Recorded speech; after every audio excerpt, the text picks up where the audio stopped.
a stupid design because you have two pumps and you let one pump take rest, and you should use if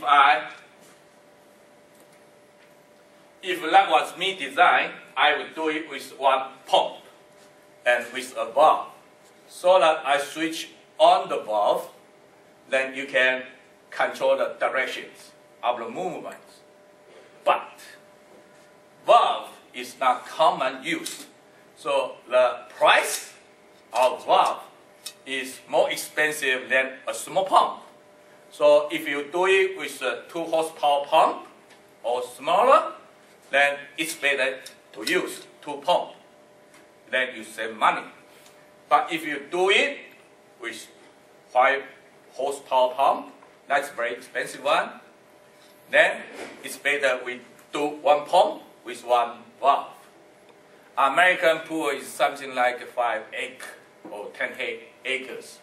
And yeah, you can do say, yeah, I want to have some more sets of pumps, or I want to have 1 big pump and then move. Okay? Okay, yes, okay then. Okay, we have some control in China because China like copy, yeah? And we don't want their product interrupt our business. So we do have a patent in China, so they don't interfere us. Okay, that's for safety to everybody here. And we do have patents in Taiwan. I do this quite a lot for the last 5 years. And this is a place where our university there. And this is longitude 23.5. Okay? Yeah, and this is a potential competitor. I found it from American Patent Office. And for this one, they need to have a mobile cruiser, aeration cruiser. They did it with laser guiding or radio guiding, and so the machine is really fantastic and advanced, but it's complicated.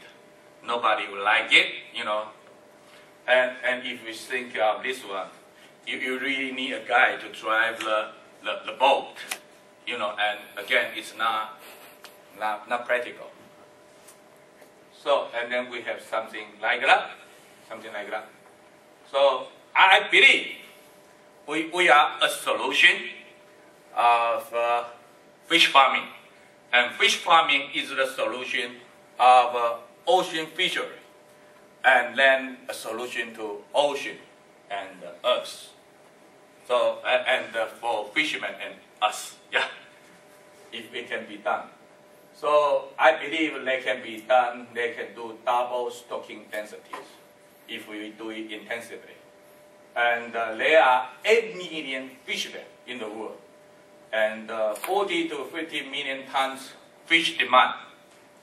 It will be increased because everybody earns a little bit more money, particularly China, India. So the fish consumption increase every year. Okay, but we cannot do it from the ocean. They are already done. Okay, so again, another thing, it's a cruising one. So if a cruising one, we can say this. Look. This is a Navy carrier, but it's not a boat. It carries airplane, missile, everything. So we think we are an aeration carrier. So we can let it carry a fountain. So it can be a landmark of a water surface. We can do it with a eutrophied lake, with beautiful arrangements. We can let it inject water like a fountain with lighting, music, so that people don't think, it's ugly.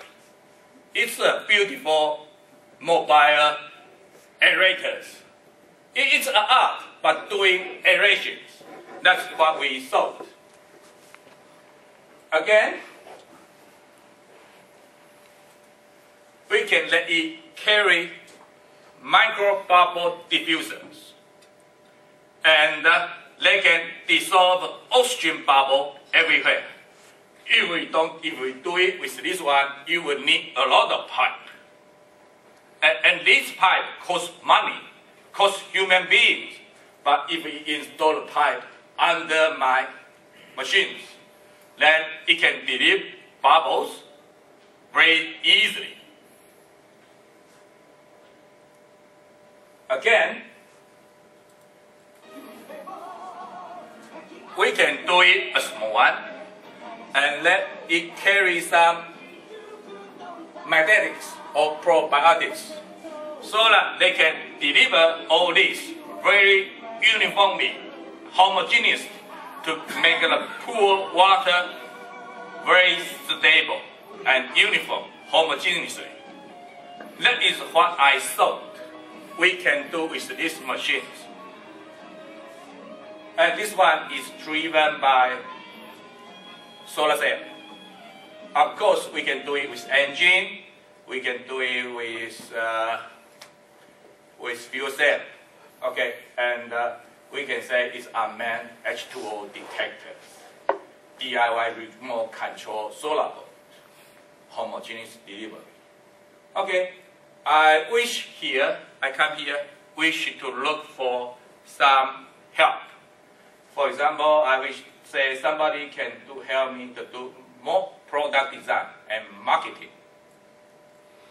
And I wish that can be easily assembled as a DIY modules, so that we can go there and just put the stuff in and then easy to maintain. So I already done quite a few prototype and do some open proof test. Yesterday I just had this presentation in Department of Biology with a few professors working with water processing.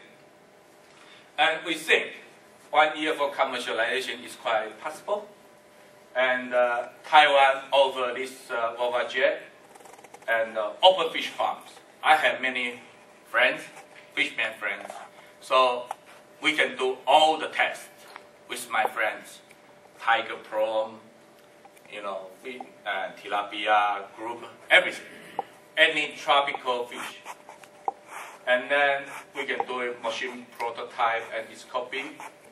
And in IPFW, I would like send some help from Department of Biology, and they can help me in ecology, biology, renewable energy, and I really think this project about entrepreneurship about this university, and I wish they can do this for me. And the prototype, commercialization, manufacture costs, and demonstrate scale. We wish to do it 200 to 300. And actually, yesterday, somebody told me that many community has a pond, so that the community, the house looks nice. But with a pond, everybody's wastewater goes into the pond, and it's eutrophied. So they say if we have a machine like that, a fountain, moving fountain, that make house looks nice, elegant, graceful, and that would be, and you will collect more bird, and the environment looks nice. That's what I see yesterday. They take me to his house, and I have a good dinner with a good view, a pond there. Okay, I ask so many help from one of you or all of you. I will need to do that. It's not easy to do business with America without American help. America is very strict in many laws, and the law is quite complicated. Yeah. Okay. The last benefit is it can help Earth layer shrinkage, and it can do some sustainable development for the areas, and it can renewable feed. Okay, so we can produce more fish with less feed. So the purpose is quite a lot. Okay, here is, and I am sure one of the professor in IPFW is on the photograph. I cannot identify. And this is me. So you can easily find me from Facebook by this email.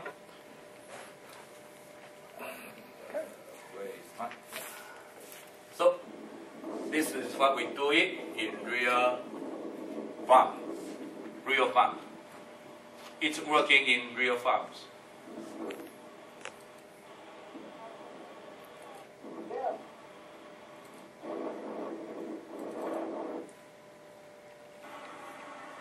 It's working in real farms.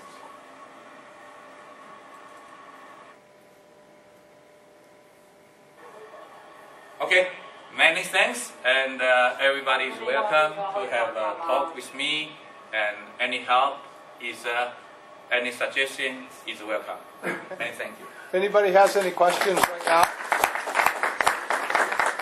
And what I would like to also let you know is that there are more complete abstracts. So everybody in their folder had the summaries in the packet.